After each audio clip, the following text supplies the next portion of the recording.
It has been almost a year since the war in Ukraine began. Since then, talk of de-dollarization has picked up speed. Even prominent mainstream economists Galbraith, 2022, and Eichengreen, 2022, have joined the bandwagon, but they do not see an avalanche that could unseat the dollar yet, and rightly so, but as argued here, they do so for the wrong reasons. Across the board, the mainstream peddles the point that the U.S. financial market has a depth that no other market has, and therefore, the dollar is irreplaceable. That is true for the moment.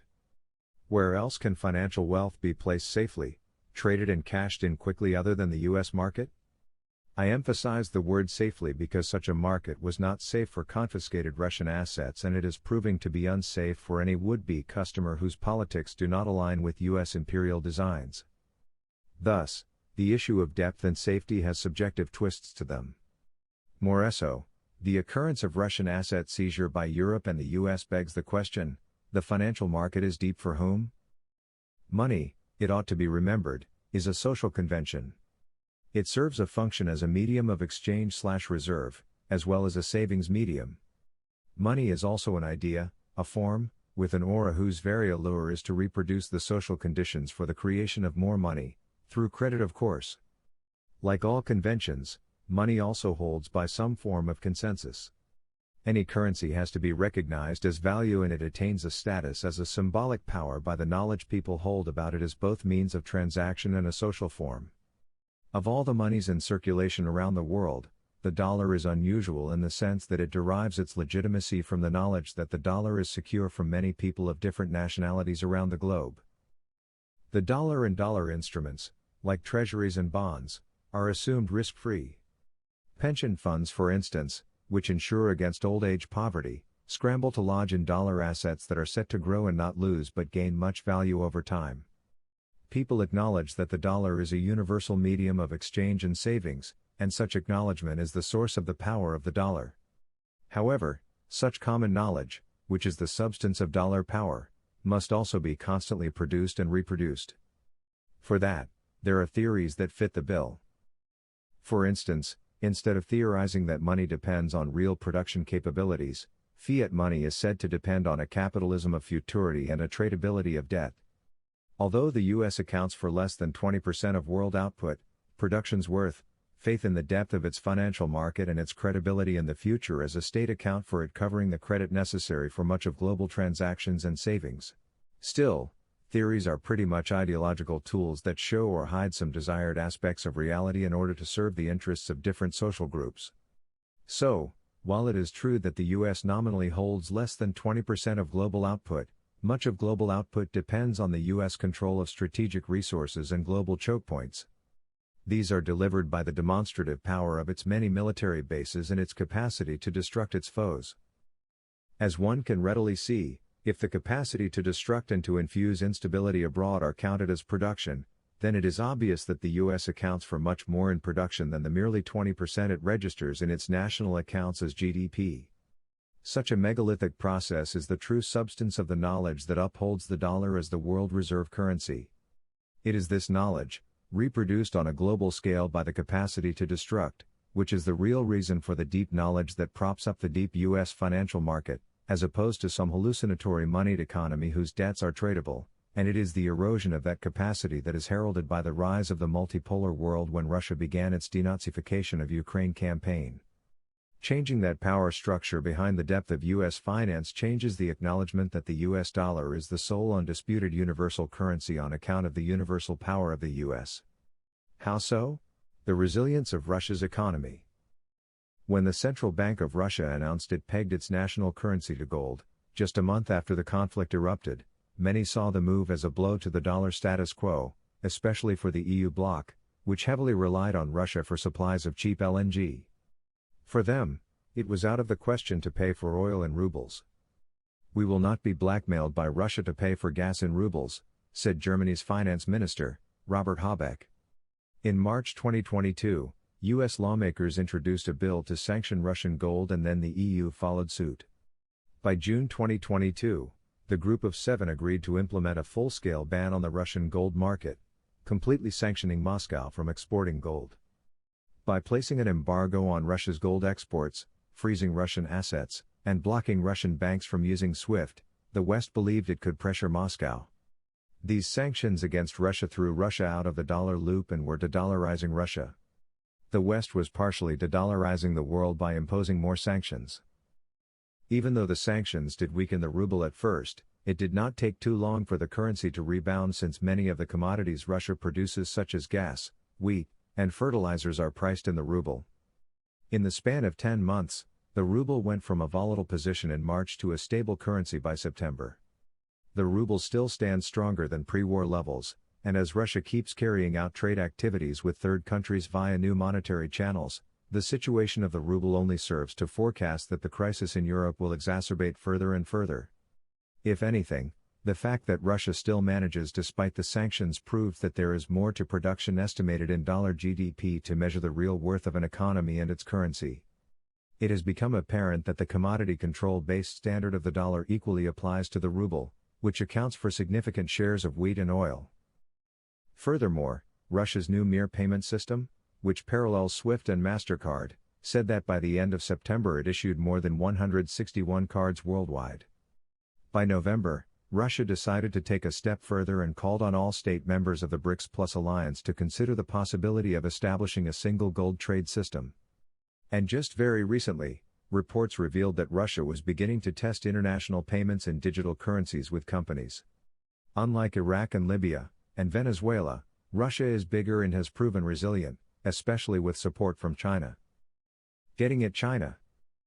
Besides the vast amounts of money spent on financing Kiev, Ukrainian President Volodymyr Zelensky himself admitted that the war in Ukraine was a war for the U.S. When he delivered an address at a joint session at the U.S. Congress in December, he warned that if Russia were to win the war, the world order established by the U.S. post-World War II would inevitably crumble, with it, the hegemony of the dollar. With China's economy surpassing the U.S. in real terms and commanding much of global production and trade, the possibility of an alternative financial system is around the corner, unless, of course, the balance of forces tilts in favor of the U.S. as it defeats Russia in Ukraine and extends its hegemony to the Eurasian corridor. So what does the U.S. really want with Russia? It wants Russia fragmented and China choked. China, Russia's de facto ally, has been de-dollarizing its economy over the past decade. But that doesn't necessarily imply both countries form a bloc per se. Both Russia and China remain distinct governments with distinct policies and distinct ideologies. What really unites them in this trade/currency warfare is the fact that they both oppose a unipolar world over a multipolar world. They both want to develop at their own pace, their own way, without the interference of neoliberal or imperialist elements. In that sense, the conflict in Ukraine has a lot to do with China. Even the most recent Pentagon defense strategy admits that Russia is not as threatening as China is, which it dubs the greatest security challenge for the U.S. When that report was issued in October 2022, U.S. Defense Secretary Lloyd Austin said that China is the only competitor out there with both the intent to reshape the international order and increasingly, the power to do so, while Russia on the other hand can't systematically challenge the U.S. over the long term. But Russian aggression does pose an immediate and sharp threat to our interests and values. Unlike the West, it took only 7 decades for China to establish itself as a global superpower that has carried out the biggest poverty alleviation project in history. It established such a record without enslaving or geocoding the planet and the environment. Another important feature of the Chinese economy is the fact that it easily absorbs technologies from abroad and it's good at meeting the standards of foreign markets. It's a leading pioneer in a panoply of sectors which include space exploration, financial developments, medical advances, green technologies, urban construction, and military innovations. China's economy is also relatively insulated from external shocks and capital flight by its non-convertible currency. It draws down on its massive currency reserves denominated in dollars, mainly U.S. government debt, and invested in U.S. Treasury bonds, to protect against any short-term capital flow and to preserve the competitiveness of its own currency at times of crises. What really bothers the West is the fact that China was not only able to propel its entire population to higher standards of living, but it also assisted others in doing so. Through its Belt and Road Initiative, BRI, China promoted infrastructural ventures in some of the world's poorest economies in a way that complemented their productive assets in facilitating productivity, growth, and economic mobility. The Asian country has defied neoliberalism both as an ideology and as an economic policy by upholding its own brand of socialism based on Chinese characteristics. As part of its commitment to the internationalism of Mao Zedong, China, through the demonstration effect, exported that model based on an anti-imperialist and nationalist mode of development to countries of the global south. Being the world's largest trading country, the world's largest exporter, and one of the world's largest holders of U.S. debt, China never forced anyone to borrow from it in order to financially enslave them and or to finance its war effort. Adding all this to China's defiance of abiding by Western sanctions against Russia, and you will have Sino-Western relations hitting an all-time low, particularly in light of accusations that China helped Russia circumvent the effects of sanctions. Given the developmental trajectory of China's growth, which is detached from militarism and built on a working-class-led resistance, it is rather an arithmetic certainty that China will never morph into a warmongering nation. It simply does not depend on war to grow. Moreover, having itself been the target of imperialism for centuries is enough to suggest that China in no way intends to pursue such an agenda, but rather strives to resist it, as it always did. Its very existence as a powerful socialist nation is antithetical to the ideological, financial, and military dominance of the post-World War II Western order. This only adds to the reasons why the U.S. has been recently waging a series of provocations against China, both economically and politically. On the economic front, the U.S. constrained China from exporting semiconductors to Western markets and suspended the transfer of chip technologies to China. It also plans to cut Huawei's access to U.S. banks over allegations that the company is engaged in economic espionage against the U.S. On the political front, there was the whole Taiwan fiasco, which was short-lived after Tsai Ing-wen was humiliatingly defeated in Taiwan's last election. China retaliates. At some point, it is only natural for China to retaliate. To strike back at the financial hegemon by decreasing the global demand for U.S. dollars is one such measure of retaliation. China's de-dollarization strategy can basically be summed up as follows: creating trade payment systems based on the national currencies of trading partners, dumping U.S. treasuries, and breaking the petrodollar system while buying massive amounts of gold. It may be recalled that China stores a considerable portion of its surplus in U.S. bonds. The standard idea of weaponizing bonds is often reiterated in what pundits dub the nuclear option, a theory that supposes China could sell off all of its treasuries in an attempt to destabilize the American economy. But then again, that seems like a mythical alternative, which is likely to harm everyone including China. The potential flooding of the global exchange market with billions of dollars of American debt may cause the price of U.S. Treasury bonds to decrease and reciprocally interest rates to increase. The interest rates on U.S. Treasury bonds are the benchmark for borrowing throughout the global economy. So, in case they are abruptly raised, this may precipitate another global slowdown. China, as well as others, seek a reasonable solution to the U.S. debt problem and a transfer to a more representative multipolar currency and world-saving medium. At some point in the past, China held $3 trillion in U.S. debt. In October 2022, it recorded Treasury holdings to a 12-year low below the $1 trillion mark. It has been slowly ridding itself of being indebted to the U.S. in the U.S.'s own currency. Over fears that China will endure a fate similar to that of Russia, that it will lose all its assets and dollars in case tensions increase, China has resorted to converting its bonds into real assets and proceeded by investing them in the Third World as a counter-hegemonical strategy. China's Belt and Road Initiative is the gateway to transforming U.S.-denominated money capital into real capital. Whereas U.S. imperialism is about the incapacitation and disempowerment of the developing world, the Chinese-funded BRI, which turns Chinese-saved U.S. dollars into Third World plans and equipment, turns U.S. bonds into weapons against the U.S. Breaking the petrodollar system.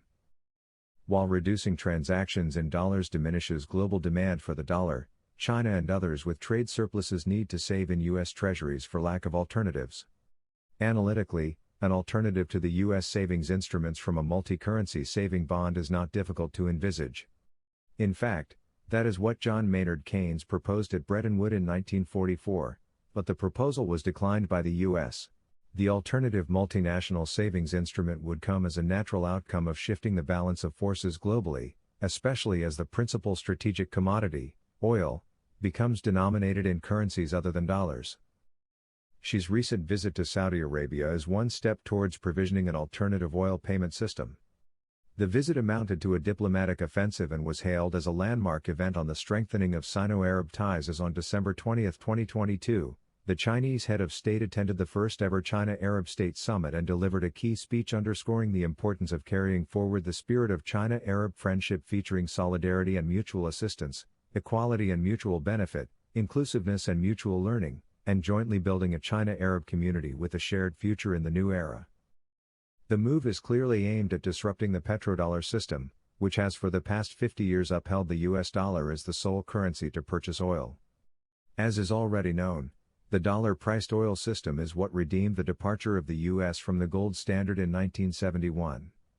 Being a source of energy upon which life depends, and a strategic commodity that accounts for about 20% of the global trade volume, having dollars is a prerequisite for an economy's survival, and pricing the oil in dollars keeps the dollar high in demand. The more the U.S. prints dollars to meet expanding trade demand, the more it could live off the rents of dollar seigniorage, or the ability to buy real assets from abroad with the credit it issues. No other empire in history enjoyed such privilege. The modern imperial tributary system is that the U.S. lends money in its own currency, and in return, it usurps the wealth produced by other nations. So when China says it wants to purchase oil using the yuan and initiate separate deals, this means it is planning to lessen the global demand for the dollar, therefore lessen the capacity of the U.S. to issue global credit, and hence, lessen its imperial rents. Gold is okay, but only partially. China has been hoarding much gold. It now has the highest gold reserves. For the first time since 2019, the Central Bank of China announced it increased its gold reserves with the purchase of 32 tons of gold in November, bringing the total up to 1980 tons amounting to $111.65 billion. Needless to say, the gold standard cannot supplant a fiat money system already based on commodities and production capabilities. However, having gold in addition to developing its own development bank and international lending institutions and payment system, China further securitizes its finance. Thus, gold demand in China is high because traders and investors consider the commodity as a buffer against extreme fluctuations and an effective store of value.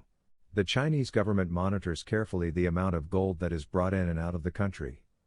Being the biggest gold producer, China safeguards much of its gold production for itself. In addition, China intentionally uses price arbitrage to get traders to purchase more gold from abroad.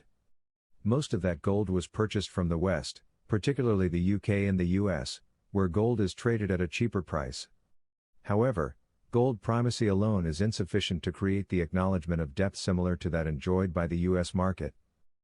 Once more, that confidence in the dollar market is reproduced daily by the power of the US over strategic commodity channels around the world. The US is heir to the European colonial system and its control emerges from the transference between its physical and ideological powers. Therefore, gold alone is possibly only a gateway to dislodging a dollar system based on strategic commodity control. The alternative to the U.S. financial market is in the making. China has inked separate agreements, especially with Russia, with the aim of purchasing energy with a non-dollar currency. Though the de-dollarization of trade channels may achieve some results, one cannot deny the fact that the world still needs an alternative universal savings medium. On paper, designing a bond whose guarantors are the major powers is not a difficult task. However, such a task, if it were to materialize, undercuts the financial rents of U.S. and U.S.-associated elites. A real de-dollarization requires a shift in the geopolitical context and an erosion of the consensus around the dollar. The war in Ukraine and the collapse of Europe augur the loss of the U.S. and its dollar primacy. Unlike 20th-century wars that caused the retreats of Europe to the benefit of the U.S., the current regression of Europe vis-à-vis Russia and China also weakens the U.S. The case may be that the European working class, being more so a clone of capital than its antithesis, continues to self-harm at the behest of its bourgeoisie. It is then that the alternatives to the dollar and, more importantly, its bonds begin to take shape. With $65 trillion in off-balance sheet debts, and a CDO and repo market rife with moral hazard, the chances of a major collapse are all too ominous. The transition will be gruesome given the fragile financial architecture. A smooth U.S. debt workout is a must since the U.S. is a huge net debtor in its own currency, which happens to be the world's savings medium. Yet, the world must part with a system that pawns the future of man and nature by the power of the gun for the interests of so few.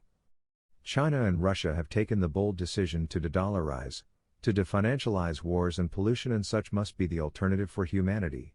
South African Foreign Minister Naledi Pandor said, as quoted by Sputnik, that the BRICS Club of Emerging Economies seeks to discover a way of bypassing the dollar to create a fairer payment system that would not be skewed toward wealthy countries. Pandor tersely stated that we have always been concerned at the fact that there is a dominance of the dollar and that we do need to look at an alternative. The systems currently in place tend to privilege very wealthy countries and tend to be really a challenge for countries, such as ourselves, which have to make payments in dollars, which costs much more in terms of our various currencies. So I do think a fairer system has to be developed, and it's something we're discussing with the BRICS ministers in the economic sector discussions, she said. Minister Pandor went on to say that one of the reasons why BRICS, Brazil, Russia, India, China, and South Africa, established the jointly run New Development Bank, NDB, in 2014 was to develop an alternative to the dollar-based payment system. BRICS has a number of sectoral committees that look at issues of politics and security, the economy and people-to-people exchange, and within the economic context we are looking at how the NDB and other institutional formations may assist us to develop a fairer system of monetary exchange, she stressed. It is worth noting that the advisor to Iran's supreme leader in international affairs, Ali Akbar Velayati, has recently told Russian sources that Russia and China's trade with currencies other than the US dollar represents very good progress in the face of Washington's hegemony of the IMF. China and Russia, being the two main members of the BRICS, which also includes India, South Africa, and Brazil, are carrying out many transactions with each other without the use of foreign currency, US dollar. The fact that they are not tied to the dollar, which depends on the will of the US, is very good progress, Velayati said. Since the end of World War II, the US has dominated much of the global economy, holding most of the gold and serving as the world's creditor. But recently, economists and financial analysts started to notice that the US dollar has been losing its status as the leading global reserve currency. Prospects of the de-dollarization of the global economy are argued to be likely due to the fact that many consider abiding by the sanctions unfairly imposed on Russia too costly.